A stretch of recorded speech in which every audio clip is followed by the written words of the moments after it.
Bonjour à tous et bienvenue pour cette nouvelle vidéo, et aujourd'hui je vais vous parler d'un des chefs-d'œuvre de Monsieur Wes Craven, Freddy Krueger. C'est donc en 1984 que Wes Craven nous sort Freddy les Griffes de la Nuit. Il faut aussi savoir qu'il est le créateur de la saga Scream, mais ça ce sera le sujet d'une autre vidéo. On va revenir un peu plus tard sur le film. Il faut savoir qu'à partir des Griffes de la Nuit, toute une série de films est sortie. Il y en a 7 qui concernent vraiment la saga, plus 2 autres, un remake et un film un petit peu hors série. En 1985 sort La Revanche de Freddy. En 1987 sort Les Griffes du Cauchemar. Le scénario a été coécrit par Wes Craven. Et en 1988 sort Le Cauchemar de Freddy. C'est en 1989 que sort L'Enfant du Cauchemar. En 1991 sort Freddy l'Ultime Cauchemar. Il faudra donc attendre 1994 pour que Wes Craven reprenne les règles. Il faudra donc attendre 1994 pour que Wes Craven reprenne les règnes. Il faudra donc attendre 1994 pour que Wes Craven reprenne le scénario et se remettre derrière la caméra pour nous sortir Freddy sort de la nuit. Donc en 2003 sort une sorte de hors-série, c'est Freddy contre Jason, Jason qui est le héros des Vendredi 13, enfin le héros, plutôt le meurtrier, donc le personnage principal de Vendredi 13. Et en 2010 sort un remake des Griffes de la Nuit, et ça j'en parle juste après. Donc c'est en 1984 que Freddy Krueger fait son apparition. On peut aussi le comparer au croque-mitaine, puisque c'est quelqu'un qui, effectivement, intervient dans les cauchemars ou dans les rêves, mais c'est plus des cauchemars, finalement, de jeunes adolescents. Donc le pitch, en fait, ce sont des adolescents qui se rendent compte qu'ils font le même cauchemar, enfin, non, pas le même cauchemar, mais des cauchemars avec le même personnage, un personnage avec la gueule cramée, un chapeau et des griffes à la main gauche ou à la main droite, je sais plus. Un personnage vraiment très effrayant. Donc suite à plusieurs décès, Nancy, qui va être l'actrice principale, va mener son enquête et se rendre compte qu'en fait Freddy est un tueur d'enfants dont les parents se sont débarrassés un peu violemment, donc en le faisant cramer, afin qu'il arrête ses méfaits, puisque la justice visiblement n'intervient pas. Donc on imagine que Freddy Krueger revient dans les cauchemars de ces adolescents parce que leurs parents lui ont fait la peau. Ce film pour moi est légendaire, il est vraiment très effrayant par ce personnage, par les adolescents aussi qui se font tuer de manière assez agressive et très sanglante, mais aussi par la musique qui est très présente, c'est ce qu'on entend tout au long de la vidéo. Et il y a une autre petite musique qui est une comptine chantée par des petites filles qui sont en train de sauter à la corde à sauter. En général, à la corde à sauter, on saute. Et c'est quelque chose qui est très entêtant et j'en voudrais toujours à ma cousine Frédéric de m'avoir fait peur quand elle allait dormir à la maison et qu'elle me chantait ça après qu'on ait vu le film et que les lumières étaient éteintes. Merci Fred. Freddy te courra en deux. 3, 4, remonte chez toi 4 à 4. 5, 6, n'oublie pas ton crucifix. 7, 8, surtout ne dors pas la nuit. 9, 10, il est caché sous ton lit. Ce film est bourré de bonnes idées et innove vraiment et réinvente le genre, puisqu'on a déjà été inondé par les Jason, par les Mike Myers, Halloween. Au casting, on retrouve Nancy, interprétée par Heather Enderkamp. Non, c'est Hagenkamp. On la retrouvera également dans le volet numéro 3. Comme par hasard, c'est celui qui a été coécrit par Wes Craven. Et évidemment dans le dernier, mais ça on y reviendra après. Freddy Krueger est campé par Robert Englund, qui fera d'ailleurs tous les Freddy, sauf celui du remake. On a pu notamment retrouver Robert Englund dans la série aussi mythique, qui était... Eddie, quand est-ce que tu as préparé un petit peu ce que tu vas dire devant la caméra, bafouiller tout le temps? Donc dans la série légendaire V, les visiteurs. La seule question que je me pose moi dans ce film, c'est pourquoi Freddy a choisi de revenir à ce moment-là de la vie des ados. Il n'y a pas de situation de rupture particulière qui fait qu'il a envie de revenir à ce moment-là, donc il aurait pu revenir plus tôt, voire plus tard. Bon, ça c'est pas très bien expliqué dans le film, mais c'est rien, c'est vraiment je chipote. Ce que je trouve intéressant quand même dans le reste de la saga, c'est qu'on découvre le vrai visage de Freddy Krueger, et aussi son histoire. Voilà, ça on peut pas tout renier à la série, puisqu'on nous rajoute des petites choses, notamment que Freddy Krueger est né d'un viol collectif sur sa maman qui était une nonne. Ouais, c'est un peu glauque tout ça. Qu'est-ce que j'ai écrit, c'est cool. Oui. Par contre, c'est vrai que la suite a du mal à se renouveler, on utilise toujours un petit peu les mêmes mécaniques, c'est parfois trop drôle, voire carrément pathétique. Donc je vous invite quand même à regarder au moins le 3e, qui est assez intéressant. C'est pas parce que c'est Wes Craven qui l'a coécrit, mais franchement, c'est un des meilleurs, hormis le premier et le 7e. Donc on se penche maintenant sur le 7e épisode, qui est Freddy sort de la nuit. Le pitch, en fait, ce sont les acteurs qui jouent leur propre rôle. Donc Heather joue le rôle d'Heather, Wes Craven joue son propre rôle, et Robert Englund aussi le sien. Donc ce sont les acteurs du film. Alors, on parle pas vraiment de la saga, on parle surtout du premier volet. Et donc, Freddy revient pour tuer les acteurs et son créateur qui n'est autre que Wes Craven. D'où Freddy sort de la nuit. Donc ce film parle beaucoup du premier volet, donc les griffes de la nuit.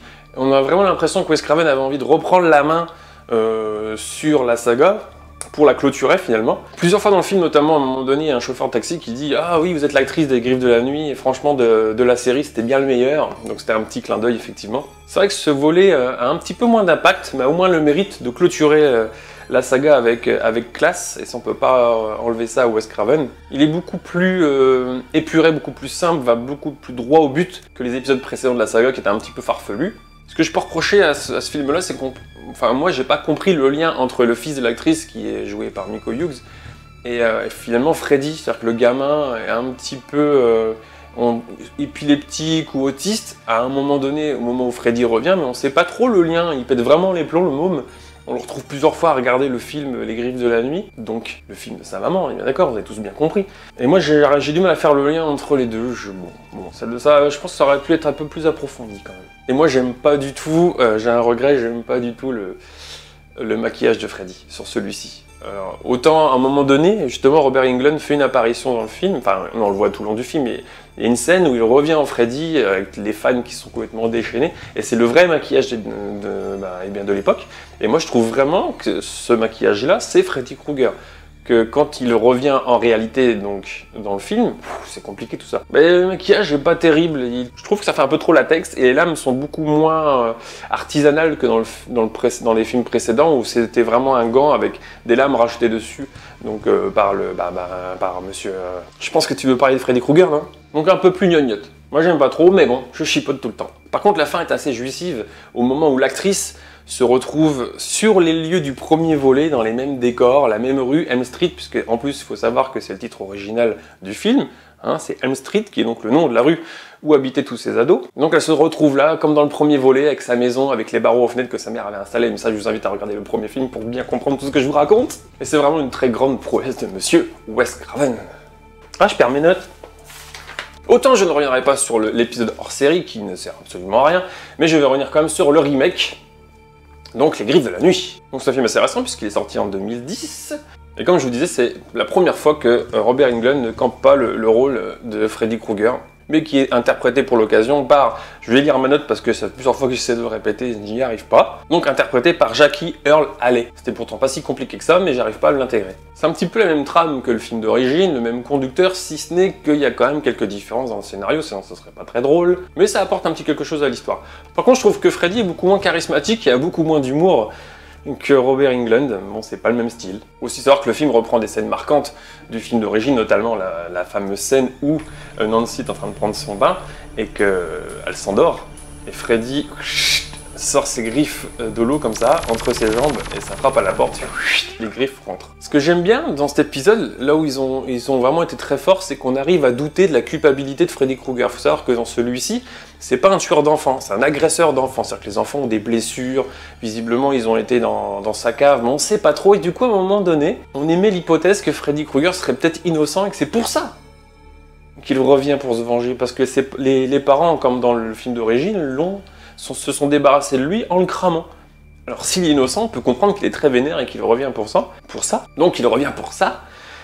Mais si vous voulez savoir la suite, si vous voulez savoir vraiment s'il est coupable ou non, je vous invite à regarder le film. Une chose que j'ai oublié de vous dire, c'est comment se débarrasser de Freddy Krueger. Alors à chaque fois, on se rend compte que on peut ramener de notre cauchemar, je dis d'une autre, les acteurs et les héros du film se rendent compte qu'on peut emmener de son cauchemar à la réalité quelque chose de Freddy. Dans le premier, Nancy s'agrippe à son chapeau au moment où elle se fait réveiller, et hop, quand elle revient à la réalité, elle a le chapeau dans les mains. Et dans le remake, elle a un bout de tissu de son pull. Donc c'est comme ça, je vous dis pas comment après, mais c'est comme ça qu'ils arrivent à chaque fois à se débarrasser de Freddy. Un point négatif, moi ce que je n'aime pas dans les films d'horreur, c'est quand le film se termine, a priori bien, et finalement il y a toujours une chute qui dit voilà, il y aura une suite. Il faut savoir que Wes Craven n'était pas d'accord pour faire ça à la base. Ce sont plutôt les studios qui l'ont poussé à faire cette fin de façon à ce qu'il y ait effectivement une suite. Donc aussi bien dans le premier que dans le remake, il y a une chute qui nous fait chier. J'aime pas du tout ces chutes là, ces fins où à chaque fois on nous dit voilà, il y aura la suite, ça me casse les couilles, moi j'aime pas ça. Merde, j'ai le droit, non? Bon, je vous rassure, avant d'avoir un avis négatif, je les ai tous vus, hein, les Freddy. Hein. Je ne critique pas juste pour critiquer, je les ai tous vus. D'ailleurs, j'ai commencé à compléter ma collection ici. Là, il y a le remake, hein, je vous mens pas. Là, il y a le remake. J'ai pris le 1, je vais l'acheter bientôt. J'ai pris donc le 3, quand même. Puisque moi, il me plaisait, je savais même pas que Wes Craven avait coécrit le truc, je l'ai su en faisant des recherches pour la vidéo. Et donc Freddy sort de la nuit, c'est celui-ci. Donc ils font partie d'une collection comme ça, assez sympa. Donc là je vous mens pas, hein, c'est bien le 3 et le 7. Voilà, j'espère que vous en aurez appris un peu plus sur Freddy Krueger, et surtout je vous aurais donné envie, notamment de voir le premier, de voir le troisième, de voir le dernier, et puis si vous êtes vraiment fan de tout regarder, il faut savoir aussi qu'il y a une série qui passait à la télévision, qui était présentée en fait par Freddy Krueger.